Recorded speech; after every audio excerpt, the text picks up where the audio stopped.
in a business, it's normal to have a strategic plan and an operating plan. Should a family have a written family plan or family policy manual? Yes. And what are some of the components that should be included in that? Well, the family as a family, in the business of the family, we're really talking about families developing a constitution, which has a code of ethics, how we are going to treat each other, what's effective communication, how do we deal with conflict, and that's really in a written document. We identify our values, who's a family, the things that are important. The family business is where I want that policy handbook developed, because we always in businesses have an employee handbook.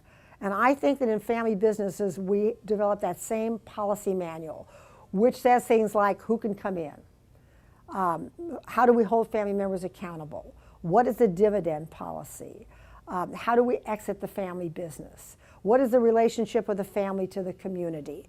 All those kinds of issues get written down in a family business policy handbook, which mirrors the employment policy handbook that businesses always develop. How often should a family review that policy manual and constitution and update it? Well, the Constitution can be updated on a yearly basis because new things happen in a family. New members come into the family. So families that are engaged in having ongoing family meetings usually do an annual review of where we are as a family and do an update. And that's effective. And that's how they make the transition to be a legacy family. That's how they thrive and survive for multi-generations, because they have a vehicle for dealing with issues and challenges the minute they come up, before they become a giant problem and somebody explodes or files a lawsuit.